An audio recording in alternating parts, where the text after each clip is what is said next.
بسم اللہ الرحمن الرحیم۔ غیروں کی طرف سے قربانی پہ جو بہت سارے شکوک و شبہات پیش کیے جاتے ہیں، اس میں سے ایک بہت بڑا شبہ یہ پیش کیا جاتا ہے کہ قربانی میں جانور کو ذبح کرنا یہ جانور پر ظلم کرنا ہے، اور جانور کو ذبح کرنا یہ بے رحمی کی دلیل ہے کہ مسلمان بے رحم ہے، اس لیے جانور کو ذبح کر دیتا ہے، ایک جان کو ہلاک اور تباہ و برباد کر دیتا ہے۔ یہ بہت بڑا شبہ ہے جو غیروں کی طرف سے ملحدین، منکرین، مستشرقین اور جو لوگ اسلام اور مسلمانوں کے دشمن ہیں وہ لوگ یہ شبہ پیش کرتے ہیں۔ ہمیں تعجب ان پہ نہیں ہے، بلکہ اس سے زیادہ تعجب ہمارے مسلمانوں پہ ہے کہ جو ہمارے سادہ مسلمان ہیں یا ماڈرن قسم کے مسلمان ہیں، وہ لوگ غیروں کے پروپیگنڈا کا شکار ہو جاتے ہیں اور وہ بھی اپنا ذہن بنا لیتے ہیں کہ گویا جانور کو قربانی میں ذبح کرنا یہ ظلم ہے اور بے رحمی ہے۔ تو ہمیں تعجب غیروں سے نہیں ہے، غیر کا تو کام ہی اسلام پہ اعتراض کرنا ہے، وہ کتنا بھی اعتراض کرے ہمیں فرق نہیں پڑتا ہے۔ ہمیں درد ہوتا ہے اس وقت جب اپنے لوگ اس شبے کا شکار ہو جاتے ہیں اور وہ بھی سمجھنے لگتے ہیں کہ جانور کو ذبح کرنا گویا ہم ظلم کا کام کر رہے ہیں یا بے رحمی کا کام کر رہے ہیں۔ تو میرے دوستو، آپ اس سوال کا جواب اچھی طرح سے ذہن میں رکھیں کہ آپ مسلمان ہونے کے ناطے آپ کا تو یہ عقیدہ ہے کہ اللہ تبارک و تعالی نے قربانی کا حکم دیا ہے، نبی پاک صلی اللہ علیہ وسلم نے قربانی کا حکم دیا اور قربانی ہر سال کیا بھی ہے، اور مسلمانوں کا یہ عقیدہ ہے کہ کائنات میں اللہ سے زیادہ رحم کرنے والا، شفیق، شفقت کرنے والا اور مہربان دنیا کے اندر کوئی نہیں ہے۔ اللہ تبارک و تعالیٰ کے بارے میں آتا ہے کہ 70 ماؤں سے زیادہ وہ اللہ تعالیٰ اپنے بندوں پہ مہربان ہے اور اللہ تعالیٰ اپنے بندوں سے محبت فرماتے ہیں۔ تو 70 ماؤں سے زیادہ محبت کرنے والا اللہ تبارک و تعالیٰ ہے، اللہ کی ذات اتنی زیادہ محبت کرنے والی ہے، گویا ظلم یہ اللہ کے نزدیک بھی نہیں ہو سکتے۔ نعوذ باللہ، اگر کوئی مسلمان یہ سمجھتا ہے کہ اللہ تعالیٰ ظلم کرتا ہے تو میں سمجھتا ہوں کہ اس کے پاس ایمان نہیں، وہ اسلام سے خارج ہو جائے گا فوراً۔ تو اللہ تبارک و تعالیٰ تو 70 ماؤں سے زیادہ محبت کرنے والا ہے، تو جو اللہ اتنا مہربان ہو، اب پھر وہی اللہ جانور کو ذبح کرنے کا حکم دے رہا ہے، تو آپ کو ماننا پڑے گا کہ جانور کا ذبح کرنا ظلم اور بے رحمی نہیں ہے بلکہ رحم ہے۔ اگر جانور کا ذبح کرنا ظلم مانیں گے آپ تو نعوذ باللہ آپ کو یہ کہنا پڑے گا کہ گویا اللہ تعالیٰ ظالم ہے، کیونکہ حکم اللہ تبارک و تعالیٰ کی طرف سے ہے۔ تو ہم اگر کیا کہتے ہیں جانور کو ذبح کر رہے ہیں تو مسلمان اپنی مرضی سے نہیں کر رہا ہے بلکہ اللہ کے حکم سے کر رہا ہے۔ تو اگر جانور کا ذبح کرنا ظلم ہوگا تو اس ظلم کا حکم دینے والا اللہ تعالیٰ ہے، تو گویا ظالم اللہ تعالیٰ ٹھہرے گا، اور کوئی شخص اللہ تعالیٰ کو ظالم کہے تو وہ کافر ہو جائے گا۔ اس لیے میرے دوستو، جانور کو ذبح کرنا یہ ظلم نہیں ہے بلکہ عین رحم ہے، یہ اس کے حق میں بہتر ہے۔ اس لیے مسلمانوں کو تو ہرگز اس شبے کے اندر نہیں آنی چاہیے۔ دوسری بات یہ سمجھے کہ نبی پاک صلی اللہ علیہ وسلم اپنی امت پہ کتنے شفیق ہیں، اور حضور نے جانوروں کے کتنے حقوق بتلائے ہیں، کتنے حقوق کہ اگر کوئی شخص جانور پالتا ہے تو اس کی کیا کہتے ہیں پرورش کرے، پرداخت کرے، اس کی صحیح دیکھ بھال کرے، اس کو چارہ اور گھاس دے، اس کو بھوکا نہ رکھے، اس کو نہ مارے۔ اس طرح کے احکام شریعت کے اندر موجود ہے جو نبی پاک صلی اللہ علیہ وسلم نے جانور کے بارے میں فرمایا ہے۔ تو اگر یہ جانور کا ذبح کرنا ظلم ٹھہرے گا تو گویا نعوذ باللہ یہ کہنا پڑے گا کہ حضور نے جو ہر سال قربانی کی ہے، 10 سال تک حضور اکرم صلی اللہ علیہ وسلم مدینے میں رہے اور ہر سال آپ نے قربانی کی ہے، تو آپ کو کہنا پڑے گا کہ حضور نے قربانی کر کے جانور پہ ظلم کیا ہے۔ حالانکہ ہو نہیں سکتا، ایسا کوئی مسلمان یہ عقیدہ نہیں رکھ سکتا کہ جو نبی جانوروں کے حقوق بتلانے والے ہو، احکام بتلانے والے ہو، وہی نبی اپنے عمل سے جانور پہ ظلم کرے، ایسا ہو نہیں سکتا۔ تو اللہ تبارک و تعالیٰ بھی ظلم نہیں کر سکتا، نبی پاک صلی اللہ علیہ وسلم بھی ظلم نہیں کر سکتے، اور یہ حکم اللہ تبارک و تعالیٰ کی طرف سے آیا ہے، نبی پاک صلی اللہ علیہ وسلم کی طرف سے آیا ہے۔ تو پھر آپ کس طرح سے کہہ سکتے ہیں کہ قربانی میں جانور کا ذبح کرنا ظلم ہے؟ یہ ہرگز ظلم نہیں ہے بلکہ جانور کے حق میں بہتر ہے، اور یہی رحم ہے کہ اس کو ذبح کر دیا جائے۔ اشرف علی تھانوی رحمۃ اللہ علیہ نے ایک بہت عجیب و غریب بات لکھی ہے۔ حضرت نے لکھا ہے کہ جانور کو ذبح کرنا یہ جانور کے حق میں بہتر ہے اس بات سے کہ جانور اپنی موت مر جائے۔ جانور اپنی طبعی موت مر کر کے دنیا سے چلا جائے اور کیا کہتے ہیں اس کی موت آئے، اس سے بہتر ہے کہ جانور کو ذبح کر دیا جائے۔ یہ جانور کے حق میں کیا کہتے ہیں رحم ہے اور بہتر ہے، اس لیے کہ جانور جب اپنی طبعی موت مرتا ہے تو اس کو زیادہ تکلیف ہوتی ہے، اور جانور کو ذبح کیا جائے تو تکلیف نہیں ہوتی، درد نہیں ہوتا ہے۔ اب اگر آپ کہیں گے کہ جانور کو تکلیف کیوں نہیں ہوتی، جانور کو تکلیف تو ہوتی ہے،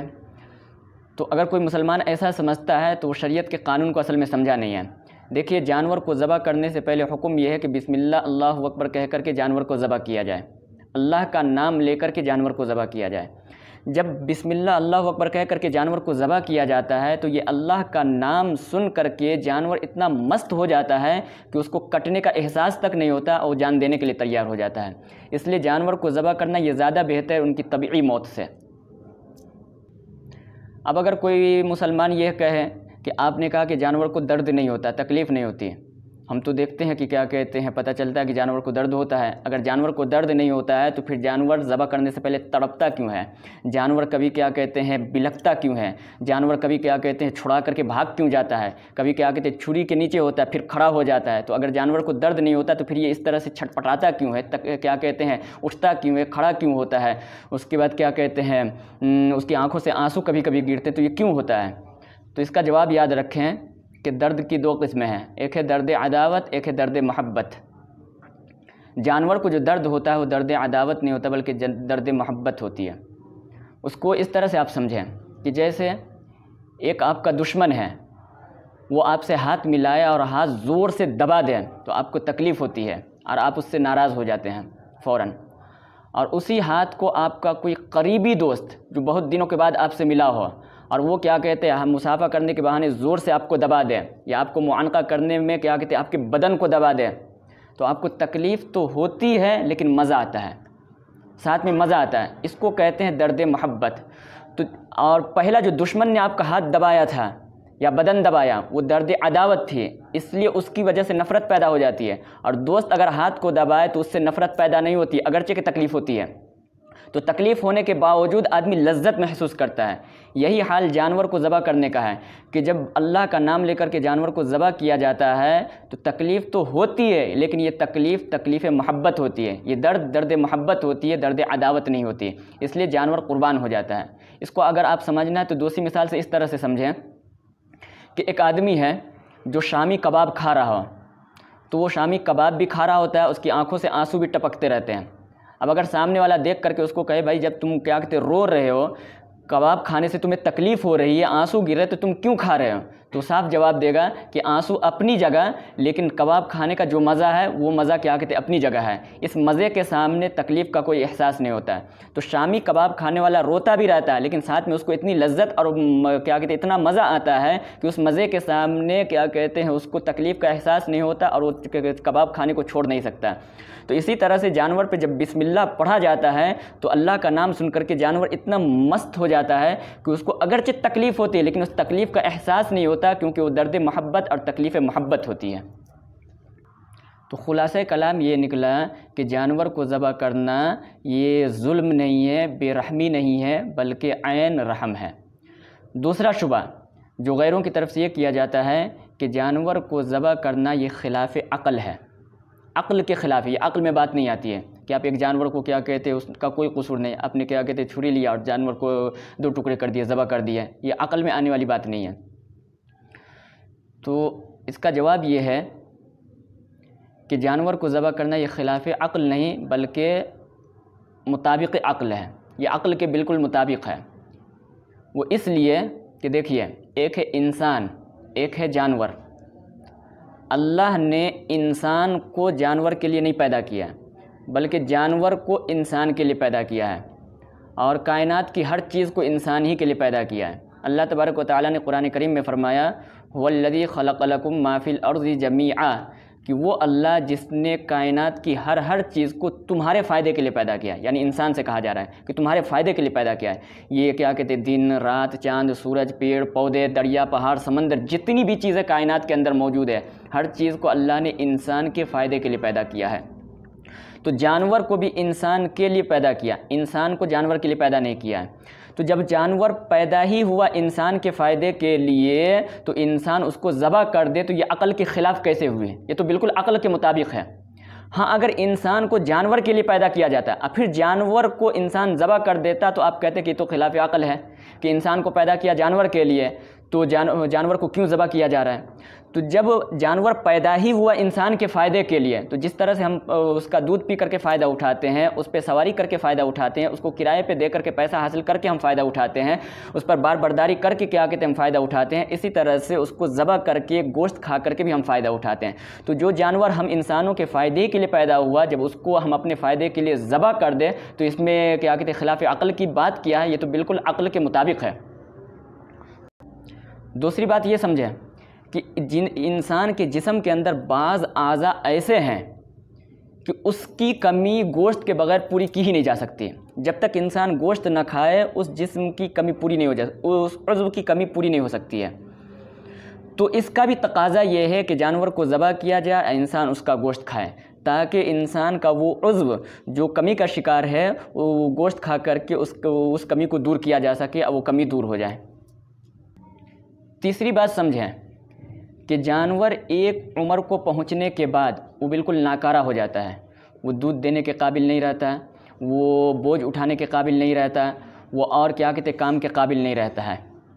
تو اب اگر جانور کو ذبح نہ کیا جائے اور اس کا گوشت نہ کھایا جائے تو جب یہ جانور اس عمر کو پہنچ جائے گا تو پہنچنے کے بعد کیا ہوگا؟ بالکل ناکارہ ہو جائے گا۔ تو ایک غریب کسان، ایک غریب کاشتکار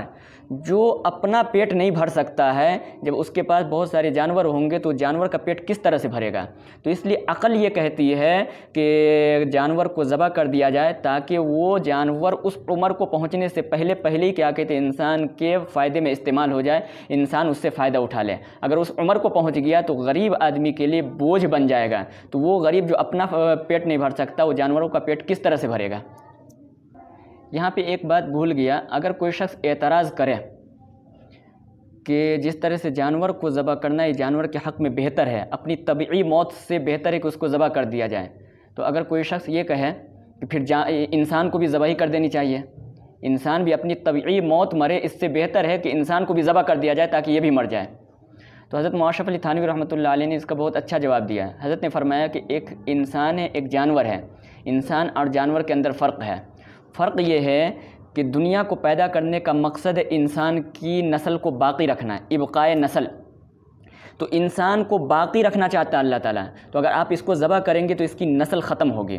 لیکن جانور میں یہ مقصود نہیں ہے، لہٰذا کیا کہتے ہیں انسان کے حق میں تو ذبح کرنا بہتر نہیں ہے بلکہ طبعی موت مرنا ہی بہتر ہے، لیکن جانور کے حق میں جانور کو ذبح کرنا یہی بہتر ہے۔ ایک تیسرا اعتراض جو غیروں کی طرف سے کیا جاتا ہے وہ یہ ہے کہ جانور کو ذبح کرنے سے جانور کی نسل کشی ہوتی ہے، یعنی اس کی نسل ختم ہوتی ہے۔ اگر جانور کو ذبح نہ کیا جائے تو بہت سارے جانور کیا کہتے ہیں حلال جانور دنیا کے اندر رہیں گے، مسلمان جانور کو ذبح کر کے دنیا سے جانور کو ختم کر دے رہا ہے، نسل کشی کر رہا ہے۔ تو اس کا جواب یاد رکھیں کہ جس چیز کی ضرورت دنیا کے اندر زیادہ ہوتی ہے اللہ تعالیٰ کا قانون یہ ہے کہ اس چیز کو زیادہ مقدار میں پیدا فرماتے ہیں، اور جس چیز کی ضرورت کم ہوتی ہے اللہ تعالیٰ اس کی پیدائش میں بھی کمی فرما دیتے ہیں، یعنی جس طرح سے چیزوں کی ضرورت ہوتی ہے اللہ تعالیٰ پیدا بھی اسی حساب سے فرماتے ہیں۔ تو آپ نے جب جانور کے قربانی کے جانور میں جو قربانی میں جن جانوروں کو ذبح کیا جاتا ہے اس کی ضرورت چونکہ دنیا کے اندر زیادہ ہے، اس لیے اللہ تبارک و تعالیٰ اس کو پیدا بھی اسی مقدار میں فرماتے ہیں۔ دیکھیے جن ممالک کے اندر کھلے طور پہ قربانی کی جاتی ہے آپ نے کبھی ایسا نہیں سنا ہوگا کہ ان ممالک کے اندر کبھی یہ بات آئی ہو کہ یہ حلال جانور جن کو قربانی میں ذبح کیا جاتا ہے وہ بالکل ختم ہو گئے، یا وہ جانور کے اندر کمی آ گئی، اس مرتبہ قربانی کرنے کے لیے جانور نہیں مل رہے، ایسی کبھی کوئی بات سننے میں نہیں آئی ہے، لیکن دوسری بات یہ سمجھیں کہ دیکھیے یہ گائے ہے، بھینس ہے، بکری ہے، یہ ایک حمل سے ایک یا دو بچہ جنتے ہیں،